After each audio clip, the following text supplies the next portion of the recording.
Continuación del capítulo 12. La historia de Nancy. Pocos pacientes han expresado esta dualidad en palabras tan claramente como Nancy, la directora de enfermería de un hospital del Medio Oeste, que vino a Boston varias veces para visitarse conmigo. Poco después del nacimiento de su tercer hijo, Nancy se sometió a una intervención que suele ser ambulatoria de manera rutinaria, una ligadura de trompas laparoscópica en la que las trompas de falopio se cauterizan para evitar futuros embarazos. Sin embargo, como no le pusieron suficiente anestesia, se despertó cuando la operación ya había empezado y permaneció consciente casi hasta el final, en ocasiones cayendo en lo que ella llamaba sueño ligero o ensoñación, a veces sintiendo todo el horror de su situación. No podía alertar al personal del quirófano moviéndose o gritando porque le habían administrado un relajante muscular estándar para evitar las contracciones musculares durante la intervención. Se calcula que este tipo de conciencia en la anestesia ocurre en aproximadamente 30.000 pacientes quirúrgicos en Estados Unidos cada año, y yo ya había testificado anteriormente en nombre de personas que habían quedado traumatizadas por la experiencia. Nancy, sin embargo, no quiso demandar a su cirujano ni a su anestesista. Estaba completamente centrada en la realidad de su trauma para poder poner fin a sus intrusiones en su vida diaria. Me gustaría terminar este capítulo compartiendo varios pasajes de una destacada serie de correos electrónicos en los que describía su duro viaje hacia su recuperación. Al principio, Nancy no sabía lo que le había sucedido.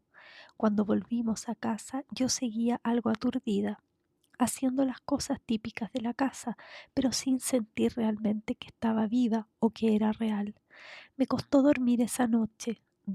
Durante días permanecí en mi pequeño mundo desconectado. No podía usar el secador, la tostadora, el horno ni nada que se calentara. No podía concentrarme en lo que la gente hacía o me decía. Simplemente no me importaba.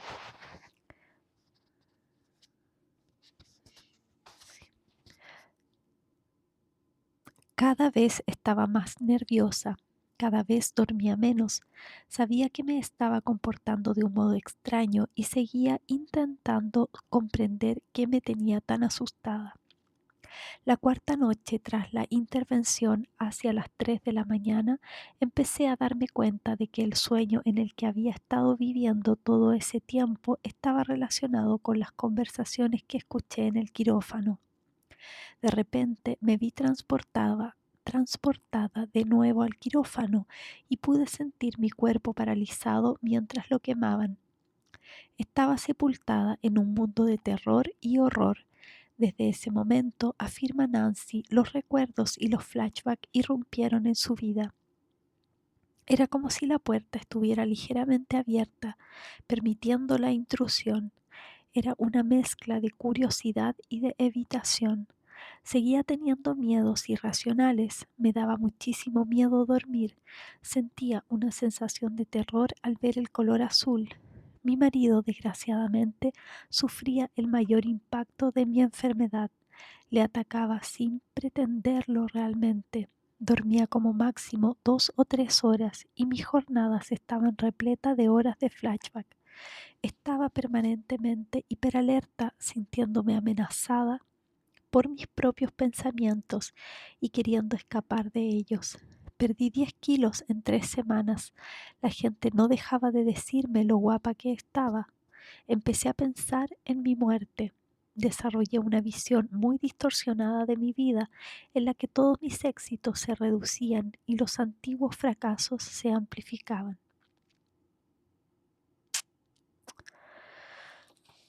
Estaba haciendo daño a mi marido y descubrí que no podía proteger a mis hijos de mi rabia. 3 semanas después de la operación retomé mi trabajo en el hospital. La primera vez que vi a alguien con ropa quirúrgica fue en el ascensor. Quise salir inmediatamente, pero evidentemente no pude. Luego tuve la necesidad irracional de pegarle, pero me retuve con un esfuerzo considerable. Este episodio desencadenó mayores flashbacks, terror y disociación.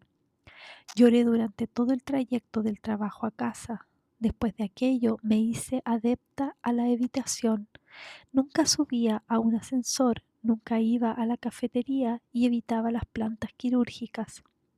Gradualmente, Nancy fue capaz de dar sentido a su flashback y de crear un recuerdo comprensible, aunque horripilante, de su intervención. Recordó las palabras tranquilizadoras de las enfermeras del quirófano y un breve periodo de sueño después de que empezara el efecto de la anestesia. Luego recordó cómo empezó a despertarse. Todo el equipo se estaba riendo sobre la aventura de una de las enfermeras. Esto coincidió con la primera incisión quirúrgica. Sentí la punzada del bisturí, luego el corte y luego mi sangre caliente sobre la piel. Intenté moverme desesperadamente, hablar, pero mi cuerpo no funcionaba. No podía entenderlo. Sentí un dolor más profundo cuando las capas de músculo se separaban bajo su propia tensión. Supe que no debería estar notándolo. Después Nancy recuerda cómo le hurgaban en la barriga y lo identificó como la colocación de los instrumentos laparoscópicos. Notó cómo le oprimían la trompa izquierda. Luego de repente noté un dolor intenso, ardiente y agudo.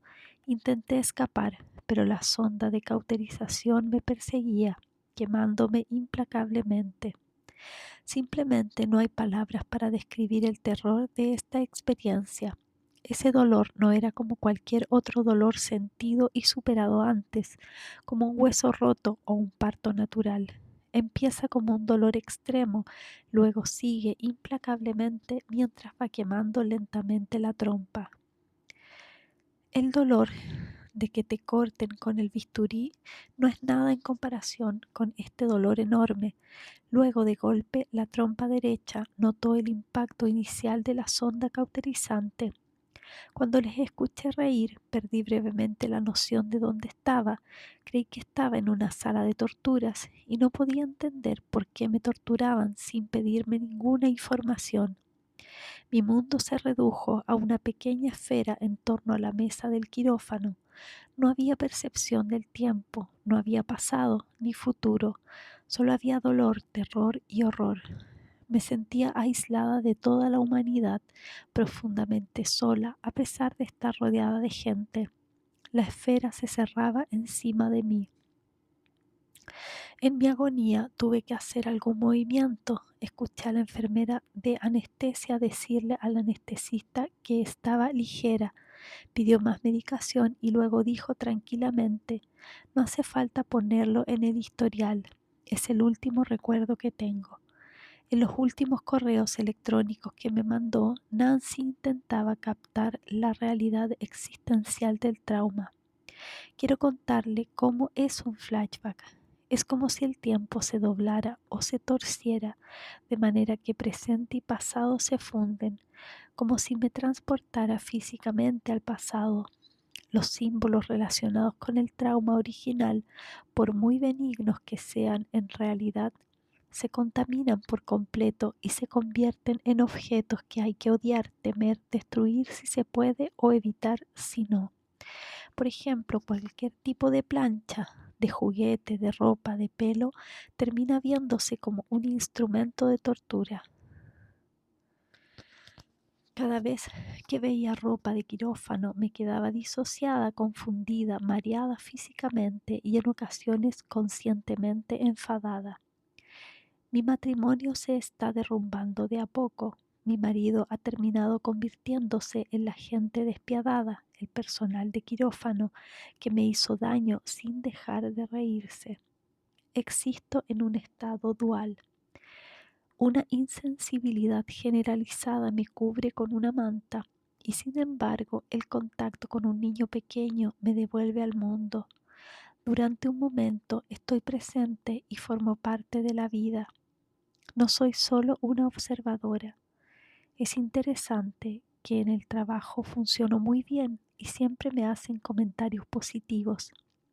La vida sigue con su propia sensación de falsedad.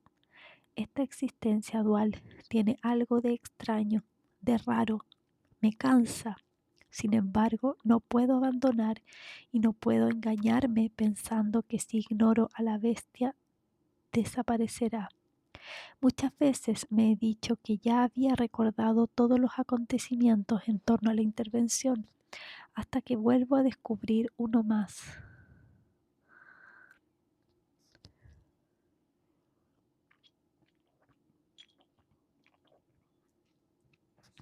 Hay muchos fragmentos de esos 45 minutos de mi vida que aún desconozco. Mis recuerdos todavía están incompletos y fragmentados, pero ya no creo que deba saberlo todo para comprender qué sucedió. Cuando el miedo disminuye, me doy cuenta de que puedo manejarlo, pero una parte de mí duda que pueda hacerlo. El tirón del pasado es fuerte, es el lado oscuro de mi vida y debo vivir allí de vez en cuando. La lucha también puede ser una manera de saber que sobrevivo, una recreación de la lucha por la supervivencia que aparentemente gané, pero de la que no me puedo adueñar. Una primera señal de recuperación se produjo cuando Nancy necesitó otra operación más importante. Eligió un hospital de Boston para la intervención, pidió una reunión preoperatoria con los cirujanos y el anestesista, concretamente para contarles su experiencia anterior, y les pidió que me dejaran entrar en el quirófano. Por primera vez en muchos años me puse una bata de quirófano y la acompañé al quirófano durante la inducción de la anestesia.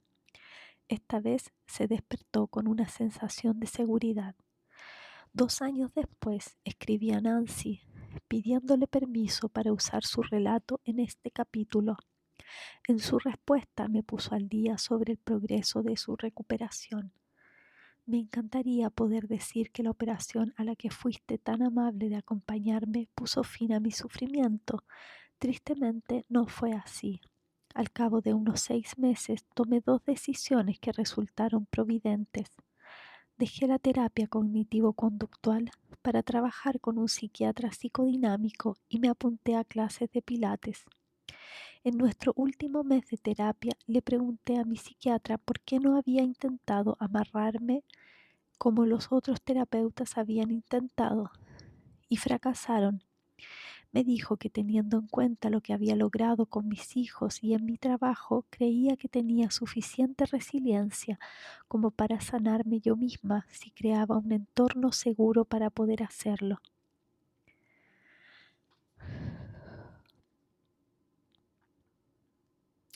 Era una hora a la semana que se había convertido para mí en un refugio en el que podía revelar el misterio de cómo había quedado tan perjudicada y luego reconstruirme de manera completa, no fragmentada, pacífica y no atormentada. Gracias al Pilates encontré un núcleo físico más fuerte, así como a una comunidad de mujeres que me aceptó voluntariamente y me dio el apoyo social que tanto me había faltado desde el trauma. Este refuerzo básico, combinado, psicológico, social y físico, me dio una sensación de seguridad y de dominio personal, relegando mis recuerdos a un pasado lejano, permitiendo al presente y al futuro emerger. Fin del capítulo 12. Parte 5. Caminos hacia la recuperación. Capítulo 13. Superar el trauma. 2 puntos. Ser dueños de nosotros mismos. No voy a terapia para descubrir si soy raro, voy y encuentro una respuesta cada semana. Y cuando hablo de la terapia, sé lo que piensa la gente, que solo te vuelve egoísta y hace que te enamores de tu psicólogo. Pero cómo amé a todos los demás cuando finalmente logré hablar tanto sobre mí mismo. Dar Williams, What Do You Hear in This Sound? Nadie puede entre comillas, tratar una guerra, un maltrato, una violación, un abuso sexual o cualquier otro acontecimiento horrendo en este sentido. Lo que ha sucedido no se puede deshacer, pero lo que sí se puede, pero lo que se pueden tratar son las huellas del trauma en el cuerpo, la mente y el alma. 2 puntos.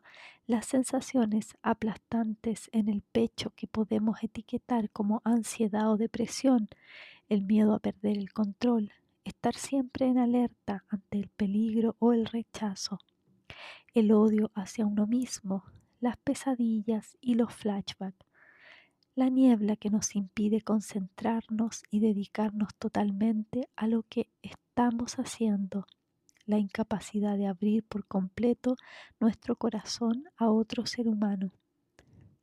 El trauma nos arrebata la sensación de control sobre nosotros mismos, que llamaré autoliderazgo en los siguientes capítulos.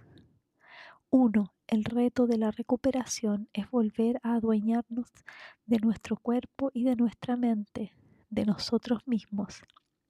Esto significa sentirnos libres de saber lo que sabemos y de sentir lo que sentimos, sin acabar abrumados, enfadados, avergonzados o colapsados.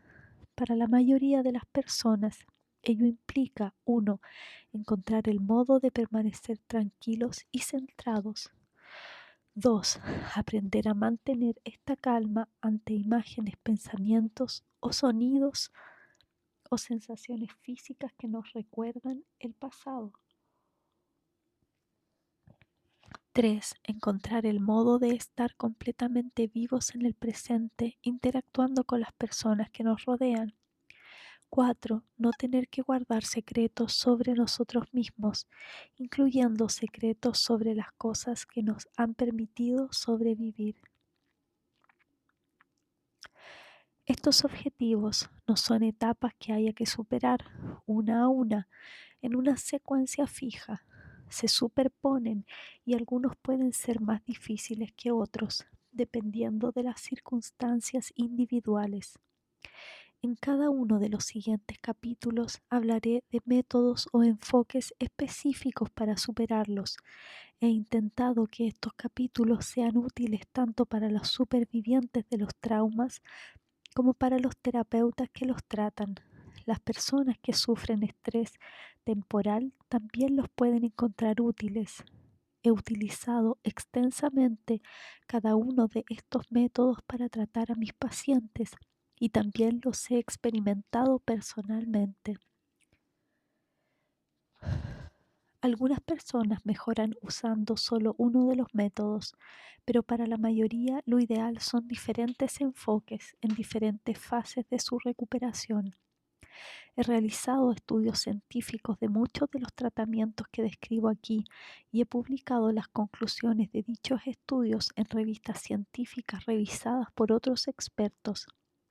En este capítulo, mi objetivo es proporcionar una visión general de los principios subyacentes, una introducción sobre lo que vendrá y algunos breves comentarios sobre algunos métodos que no trataré en detalle.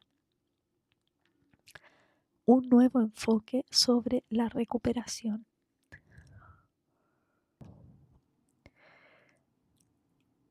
Un nuevo enfoque sobre la recuperación.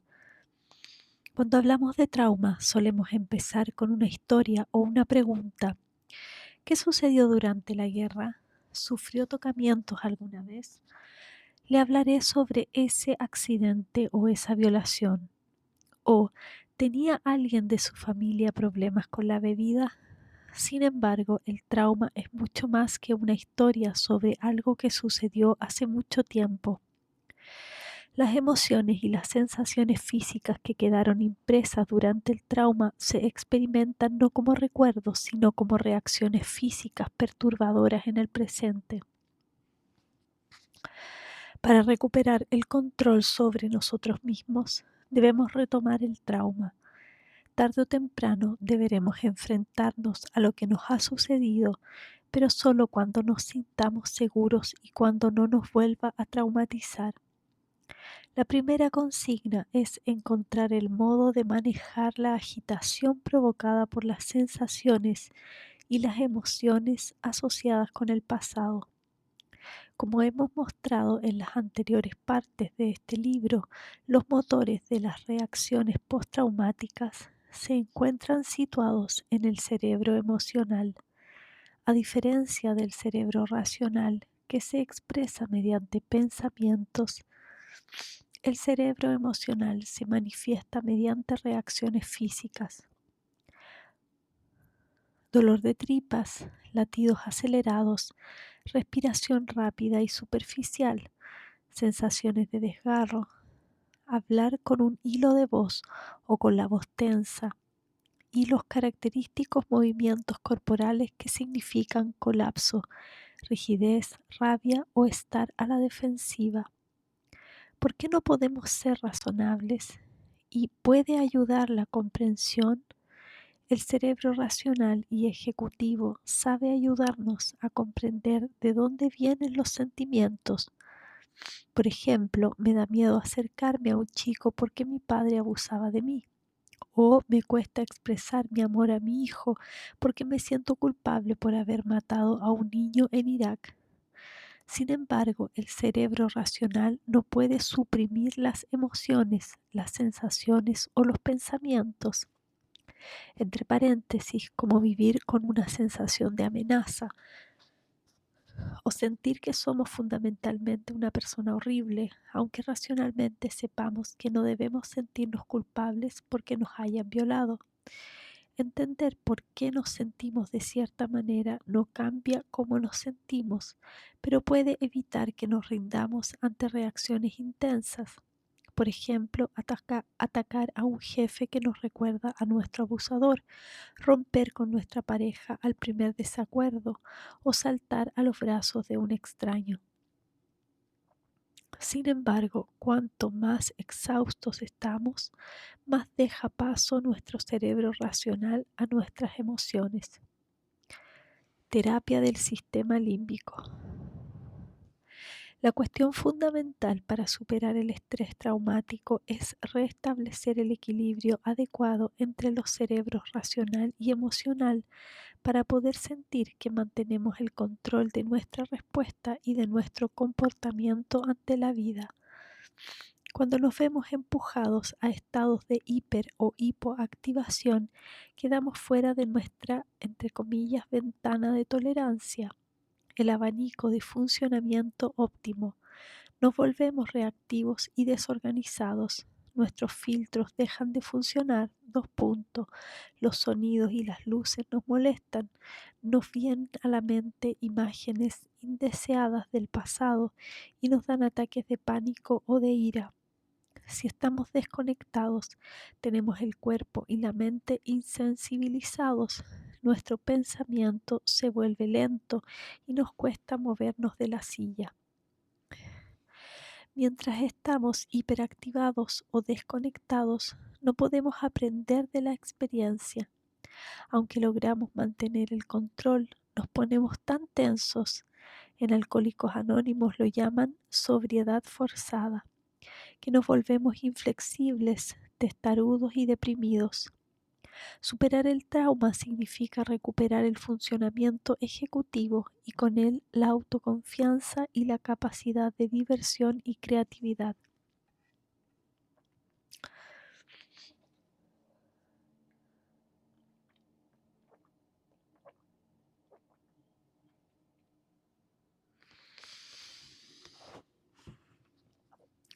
Si queremos cambiar las reacciones postraumáticas, debemos acceder al cerebro emocional y hacer una terapia del sistema límbico, reparar los sistemas de alarma defectuosos y restaurar el cerebro emocional para que vuelva a su tarea ordinaria de ser una presencia de fondo silenciosa que se ocupe de la intendencia del cuerpo,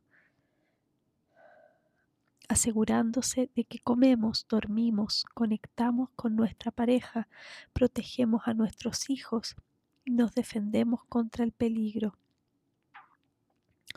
El neurocientífico Joseph Ledoux y sus compañeros han demostrado que la única manera de acceder conscientemente al cerebro emocional es mediante el autoconocimiento, es decir, activando la corteza prefrontal medial, la parte del cerebro que detecta lo que sucede en nuestro interior y que por tanto nos permite sentir lo que estamos sintiendo. El término técnico es interocepción, palabra en latín que significa mirar dentro. La mayor parte de nuestro cerebro consciente se dedica a centrarse en el mundo exterior, llevarnos bien con los demás y hacer planes de futuro. Sin embargo, esto no nos ayuda a manejarnos a nosotros mismos. La investigación neurocientífica ha demostrado que la única forma de cambiar cómo nos sentimos es siendo conscientes de nuestra experiencia interior y aprendiendo a ser amigos de lo que sucede en nuestro interior. Acceder al cerebro emocional. La parte racional y de análisis del cerebro, centrada en la corteza prefrontal dorsolateral, no tiene conexiones directas con el cerebro emocional, donde residen la mayoría de las huellas del trauma, pero la corteza prefrontal medial, el centro del autoconocimiento, sí que las tiene. Hacernos amigos del cerebro emocional. 1. Manejar la hiperactivación.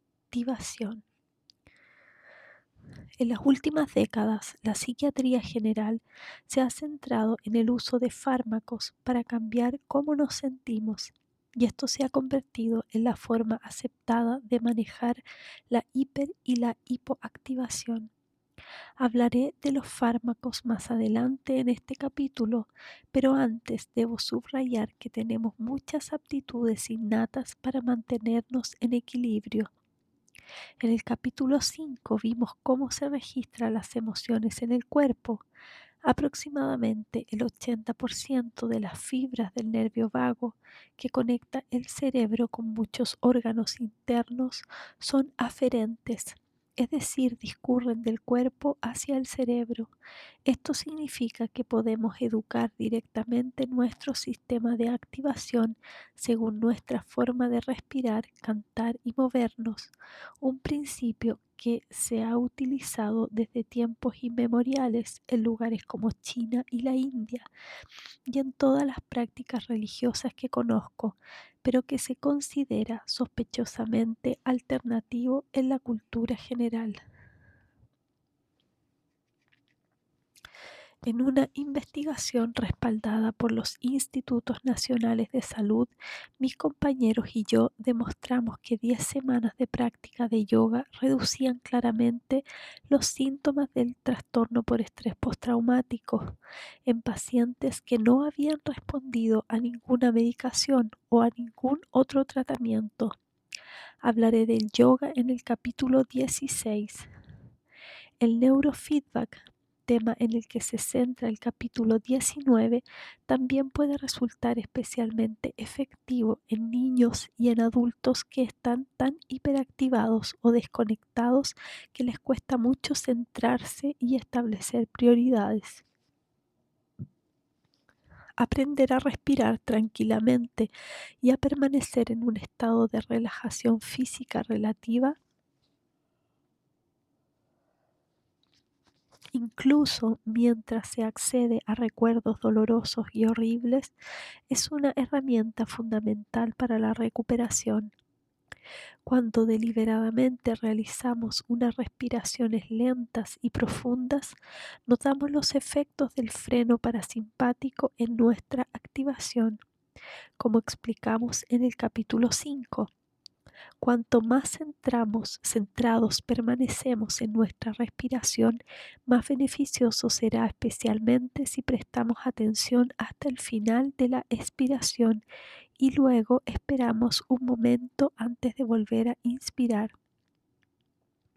Si seguimos respirando y notando cómo el aire entra y sale de nuestros pulmones, podemos pensar en el papel que desempeña el oxígeno al alimentar nuestro cuerpo y al aportar a nuestros tejidos la energía que necesitamos para sentirnos vivos y ocupados. El capítulo 16 documenta los efectos de esta práctica simple en todo el cuerpo. Como la regulación emocional es el tema crítico a la hora de gestionar los efectos del trauma y del abandono, realmente se marcaría una gran diferencia si los profesores, los mandos del ejército, los padres de acogida y los profesionales de la salud mental aprendieran a fondo técnicas de regulación emocional. Ahora mismo este es básicamente el ámbito de formación de maestros de preescolar y de guardería que trabajan con cerebros inmaduros y comportamientos impulsivos a diario y que suelen ser expertos en su manejo. Las tradiciones occidentales generalistas en la psiquiatría y la psicología han prestado escasa atención a la autogestión. A diferencia de la confianza occidental en los fármacos y las terapias verbales, otras tradiciones de todo el mundo se basan más en la conciencia, el movimiento, los ritmos y la acción. El yoga en la India, el tai chi y el qigong en China y los sonidos rítmicos de los tambores en África son solo algunos ejemplos.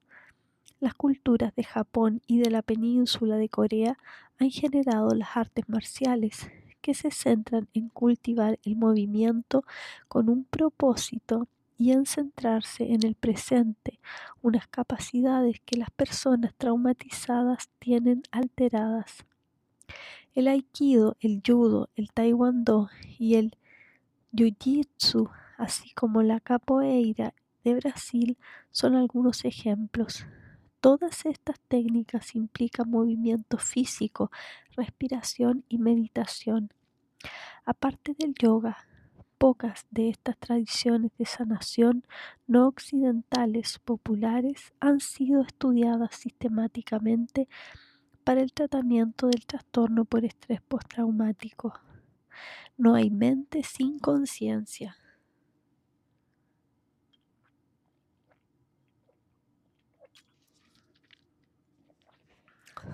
2. No hay mente sin conciencia. En el centro de la recuperación se encuentra el autoconocimiento. Las frases más importantes en el tratamiento del trauma son: observe qué y qué sucede después. Las personas traumatizadas viven con unas sensaciones aparentemente insoportables. Se sienten desgarradas y sufren unas sensaciones intolerables en la boca del estómago o una presión en el pecho. Sin embargo, evitar sentir estas sensaciones en nuestro cuerpo nos hace más vulnerables a quedar abrumados por ellas. La conciencia corporal nos pone en contacto con nuestro mundo interior, el paisaje de nuestro organismo.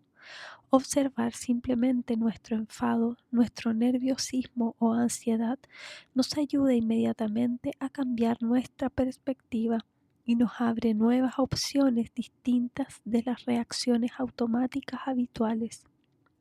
La conciencia nos pone en contacto con la naturaleza transitoria de nuestros sentimientos y percepciones. Cuando prestamos una atención centrada en nuestras sensaciones corporales, podemos reconocer los altibajos de nuestras emociones y con ello tener más control sobre ellas. Las personas traumatizadas suelen tener miedo a sentir. Ahora el enemigo no es tanto el autor de los hechos, que con suerte ya no estará cerca para volver a hacerles daño, sino sus propias sensaciones físicas. El miedo a quedar secuestrados por unas sensaciones desagradables hace que el cuerpo se congele y la mente se apague.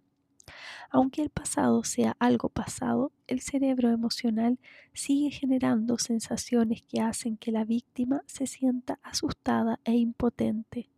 No es sorprendente que tantos supervivientes de traumas coman y beban compulsivamente, tengan miedo a hacer el amor y eviten muchas actividades sociales. Su mundo sensorial está en gran medida fuera de todo límite. Para cambiar debemos abrirnos a nuestra experiencia interior. El primer paso es permitir a nuestra mente centrarse en nuestras sensaciones y observar cómo, a diferencia de la experiencia atemporal y siempre presente del trauma, las sensaciones físicas son transitorias y responden a ligeros cambios en la posición corporal, cambios en la respiración y en el pensamiento. Cuando prestamos atención a nuestras sensaciones físicas, el siguiente paso es ponerles una etiqueta, como por ejemplo, cuando me siento nervioso, siento una sensación aplastante en el pecho.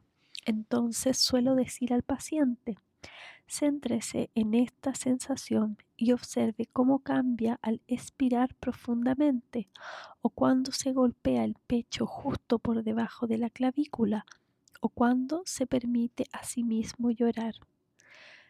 Practicar la concienciación calma el sistema nervioso simpático, de manera que tenemos menos probabilidades de ir hacia la respuesta de luchar o huir. Aprender a observar y a tolerar nuestras reacciones físicas es un prerequisito para poder repasar el pasado de un modo seguro. Si no podemos tolerar lo que estamos sintiendo ahora mismo, abrir el pasado solo agravará el sufrimiento y nos traumatizará más.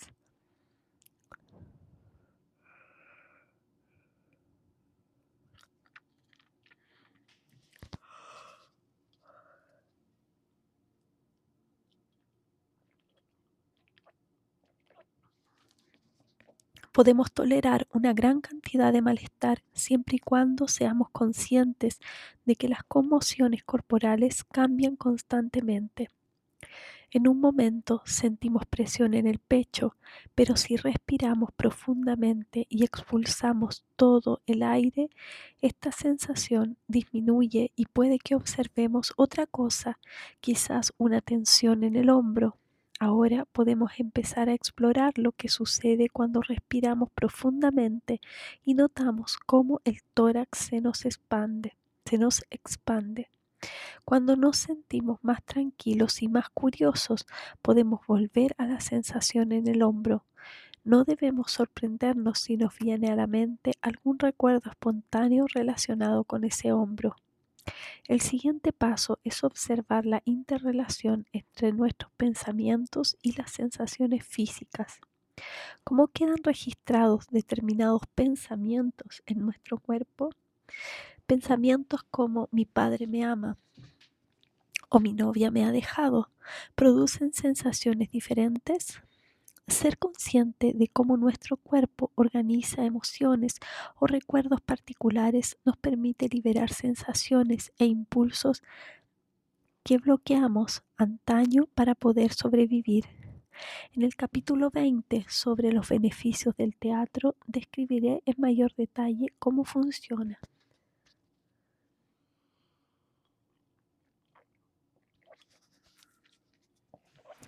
John Kabat-Zinn, uno de los pioneros de la medicina basada en el cuerpo y en la mente, creó el programa de reducción del estrés basado en la concienciación, MBSR por sus siglas en inglés, en el Centro Médico de la Universidad de Massachusetts en 1979, y su método ha sido ampliamente estudiado durante más de 3 décadas. Según su descripción de la concienciación, una forma de considerar este proceso de transformación es pensar en la concienciación como en una lente que recoge las energías diseminadas y reactivas de nuestra mente y las centra en una fuente de energía coherente para la vida, para resolver problemas y para sanarnos. Se ha demostrado que la concienciación tiene un efecto positivo sobre varios síntomas psiquiátricos, psicosomáticos y relacionados con el estrés, incluyendo la depresión y el dolor crónico. tiene muchos efectos sobre la salud física, incluyendo mejoras en la respuesta inmunológica, la presión sanguínea y los niveles de cortisol. También se ha demostrado que activa las regiones cerebrales implicadas en la regulación emocional y que induce cambios en las regiones relacionadas con la concienciación corporal y el miedo. La investigación realizada La investigación realizada por mis compañeros de Harvard, Britta Holzel y Sarah Lazar, ha demostrado que la práctica de la concienciación reduce incluso la actividad de detector de humos del cerebro, la amígdala, y por lo tanto reduce la reactividad ante potenciales detonantes. 3. Relaciones. Todos los estudios demuestran que tener una buena red de apoyo constituye la protección más poderosa contra quedar traumatizado. La seguridad y el terror son incompatibles.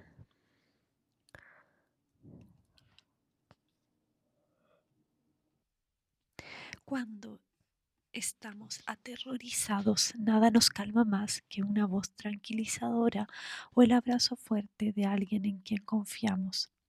Los adultos atemorizados responden a los mismos consuelos que los niños aterrorizados.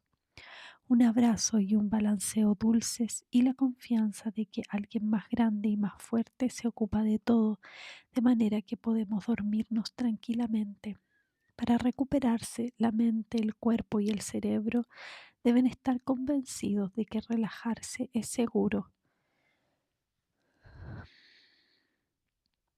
Esto solo sucede cuando nos sentimos seguros a nivel visceral y cuando nos permitimos conectar con esta sensación de seguridad con los recuerdos de la impotencia pasada. Tras un trauma agudo como un asalto, un accidente o un desastre natural, los supervivientes necesitan la presencia de personas, rostros y voces familiares, de contacto físico, alimento, cobijo y un lugar seguro, y tiempo para dormir. Es crítico comunicarse con las personas queridas, cercanas y lejanas y reunirse lo antes posible con familiares y amigos en un lugar que sea percibido como seguro. Nuestros vínculos de apego son nuestra mayor protección contra la amenaza. Por ejemplo, los niños que son separados de sus padres tras un acontecimiento traumático es probable que sufran grandes efectos negativos a largo plazo. Los estudios realizados durante la Segunda Guerra Mundial en Inglaterra mostraron que a los niños que vivían en Londres durante el bombardeo alemán de Londres y que fueron enviados al campo para protegerlos, les fue mucho peor que a los niños que permanecieron con sus padres y tuvieron que pasar noches en los refugios aéreos y ver terribles imágenes de edificios destruidos y personas muertas. El ser humano traumatizado se recupera en un contexto de relaciones, con la familia, con las personas queridas, en reuniones de alcohólicos anónimos, en las organizaciones de veteranos, en las comunidades religiosas o con terapeutas profesionales. El papel de estas relaciones es proporcionar una seguridad física y emocional, incluyendo la seguridad de sentirse avergonzado, regañado o juzgado, así como reunir el coraje de tolerar, hacer frente y procesar la realidad de lo ocurrido. Como hemos visto, gran parte de las conexiones de nuestros circuitos cerebrales se dedica a sintonizar con los demás. Superar un trauma significa reconectar con el resto de los seres humanos. Por ello, el trauma que ha ocurrido dentro de relaciones generalmente es más difícil que tratar que un trauma resultante de un accidente de tráfico o un desastre natural. En nuestra sociedad, los traumas más comunes entre mujeres y niños ocurren a manos de sus padres o de sus parejas. el maltrato infantil, los abusos y la violencia doméstica son infligidos por personas que se supone que deben amarnos. Esto elimina la protección más importante contra quedar traumatizado. Dos puntos. Tener el amparo de las personas que amamos.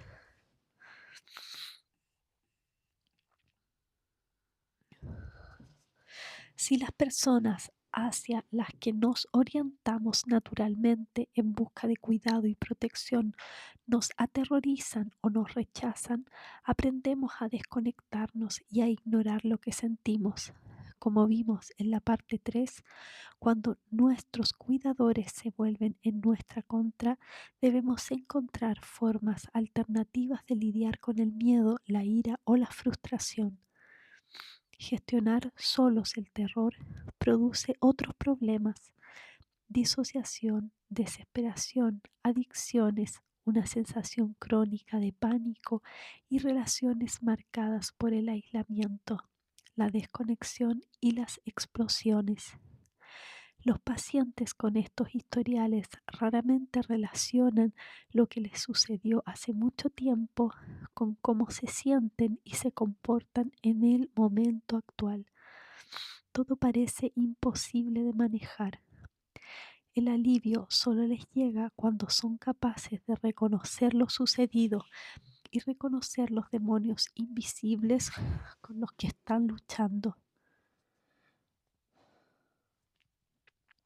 Recordemos, por ejemplo, a los hombres que describía en el capítulo 11 que habían sufrido abusos por parte de sacerdotes pedófilos. Iban con regularidad al gimnasio, tomaban anabolizantes y eran fuertes como bueyes. Sin embargo, en sus entrevistas a menudo actuaban como niños asustados. Los niños interiores heridos seguían sintiéndose impotentes. Aunque el contacto humano y la sintonización son fuente de autorregulación fisiológica, la promesa de cercanía a menudo evoca el miedo a ser heridos, traicionados y abandonados. La vergüenza juega un importante papel en esto. Descubrirás lo despreciable y asqueroso que soy y me abandonarás en cuanto me conozcas realmente. El trauma no resuelto puede imponer un terrible peaje en las relaciones.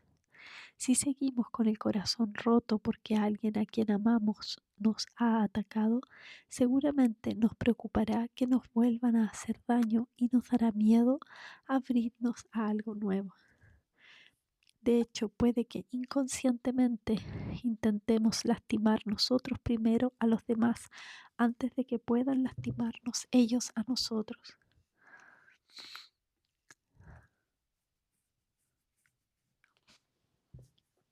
Esto plantea un serio problema para la recuperación. Una vez que reconocemos que las reacciones postraumáticas surgieron como un intento de salvar nuestra vida, podemos reunir el coraje para hacer frente a nuestra música interior o cacofonía, pero para hacerlo necesitaremos ayuda. Debemos encontrar a alguien en quien confiemos lo suficiente para que nos acompañe, alguien que pueda sostener firmemente nuestros sentimientos y nos ayude a escuchar los dolorosos mensajes de nuestro cerebro emocional. Necesitamos a un guía que no tenga miedo de nuestro terror y que pueda contener nuestra rabia más oscura, alguien que pueda salvaguardar nuestra integridad mientras exploramos las experiencias fragmentadas que hemos tenido que mantener en secreto para nosotros mismos durante tanto tiempo. La mayoría de las personas traumatizadas necesitan una buena ancla y mucho acompañamiento para hacer este trabajo. Elegir un terapeuta profesional. La formación de los terapeutas especializados en trauma incluye estudiar el impacto del trauma,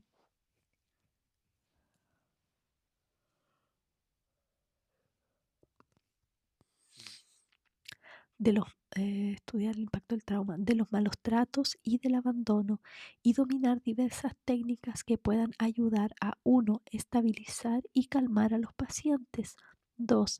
Ayudar a poner fin a los recuerdos traumáticos y a las reacciones. Y 3. Reconectar a los pacientes con las personas que les rodean. Lo ideal sería que el terapeuta también hubiera estado en el papel de receptor de todas las terapias que practique. Aunque no es muy adecuado ni ético que los terapeutas nos cuenten los detalles de sus batallas personales, es perfectamente razonable preguntarles en qué tipos de terapia se han formado, dónde han aprendido sus aptitudes y si han seguido personalmente alguna de las terapias que nos ofrecen. No hay un tratamiento predilecto para los traumas y cualquier terapeuta que crea que su método particular es la única respuesta a nuestros problemas seguramente será más un ideólogo que una persona interesada en que estemos bien. Ningún terapeuta puede conocer todos los tratamientos efectivos y deberá estar abierto a que exploremos otras opciones además de las que él o ella proponen. También deberá estar abierto a aprender de nosotros. El género, la raza y la historia personal solo son importantes si interfieren con que el paciente se sienta seguro y comprendido. Nos sentimos básicamente cómodos con este terapeuta. Parece sentirse bien consigo mismo y con nosotros como ser humano. Sentirnos seguros es una condición indispensable para poder enfrentarnos a nuestros miedos y ansiedades. Una persona severa, crítica, nerviosa o dura probablemente nos hará sentirnos asustados, abandonados y humillados.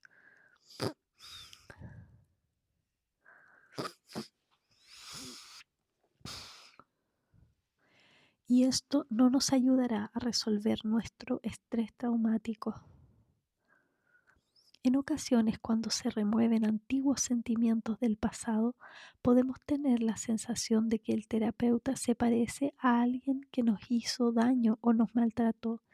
Esto debe resolverse conjuntamente porque por experiencia propia, los pacientes solo mejoran si desarrollan unos sentimientos profundos y positivos hacia su terapeuta. Tampoco creo que podamos crecer y cambiar sin notar que producimos algún efecto en la persona que nos está tratando. La pregunta crucial es, ¿sentimos que nuestro terapeuta tiene curiosidad por saber quiénes somos y qué necesitamos como personas, no como pacientes de trastorno por estrés postraumático? ¿Somos simplemente una lista de síntomas en un cuestionario diagnóstico o bien el terapeuta dedica el tiempo necesario a descubrir por qué hacemos lo que hacemos y pensamos lo que pensamos? La terapia es un proceso colaborativo, una exploración mutua de uno mismo. Los pacientes que han sido maltratados por sus cuidadores, siendo niños, a menudo no se sienten seguros con nadie.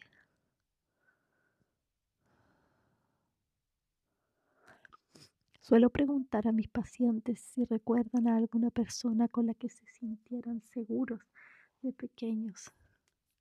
Muchos se aferran al recuerdo de ese maestro, vecino, tendero, entrenador o párroco que les mostró que se preocupaba por ellos, y este recuerdo suele ser la semilla del aprendizaje para volver a implicarse. Somos una especie esperanzada. Trabajar con el trauma consiste tanto en recordar cómo sobrevivimos como en recordar lo que está roto. También pido a mis pacientes que se imaginen cómo eran al nacer, si eran adorables o estaban llenos de espíritu. Todos creen que sí lo eran y tienen alguna imagen de cómo debían ser antes de que los hirieran. Algunas personas no recuerdan a nadie con quien se sintieran seguras.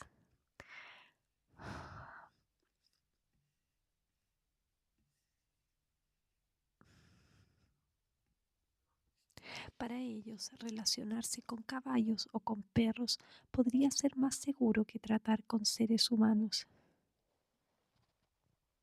Este principio se está aplicando actualmente en muchos entornos terapéuticos con grandes resultados, incluso en prisiones, en programas de tratamiento residenciales y en la rehabilitación con veteranos.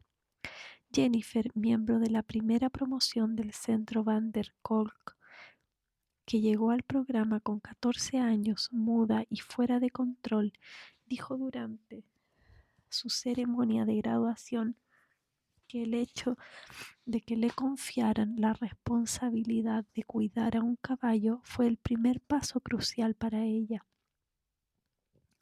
Su vínculo creciente con el caballo la ayudó a sentirse suficientemente segura para empezar a relacionarse con el personal del centro y luego a centrarse en las clases, hacer la selectividad y entrar en la universidad. 4. Ritmos comunitarios y sincronía. Desde que nacemos, nuestras relaciones están incrustadas en el rostro, los gestos y el tacto. Como vimos en el capítulo 7, son los cimientos del apego. El trauma genera la rotura de una sincronía física bien sintonizada. Cuando entramos en la sala de espera de una clínica especializada en trastorno por estrés postraumático, inmediatamente podemos distinguir a los pacientes de los trabajadores por sus rostros congelados y sus cuerpos colapsados y al mismo tiempo agitados. Desgraciadamente, muchos terapeutas ignoran esta comunicación física y se centran solo en las palabras con las que se comunican sus pacientes. Conocí el poder sanador de la comunidad expresado en la música y en los ritmos en la primavera de 1997,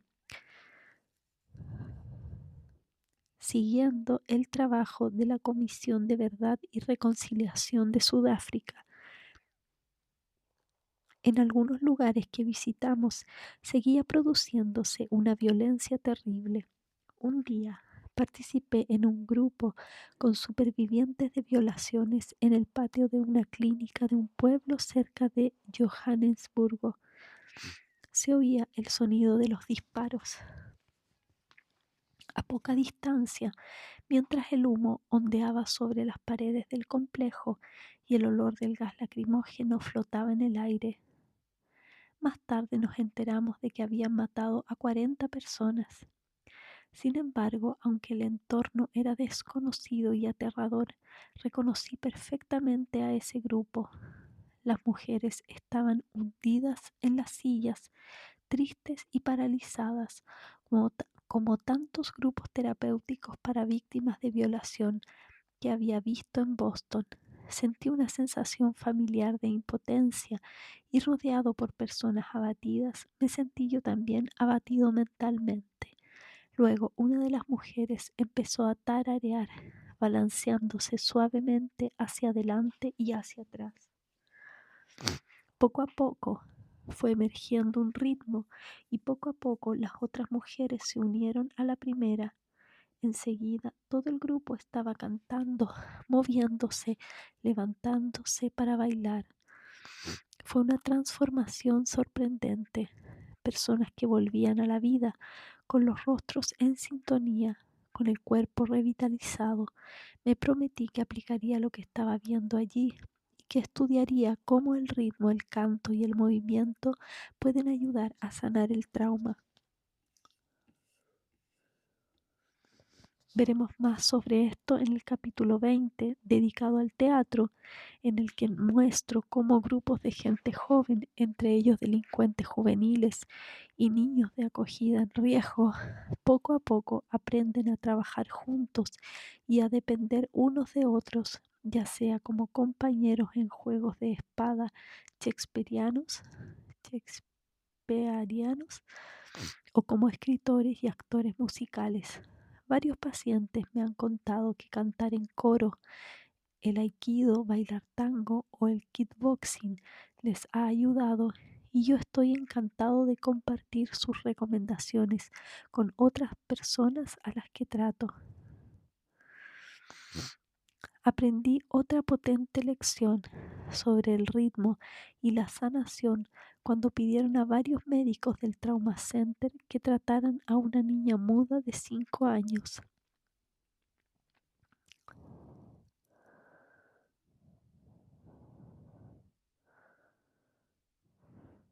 Jing Mi, que había sido adoptada de un orfanato de China.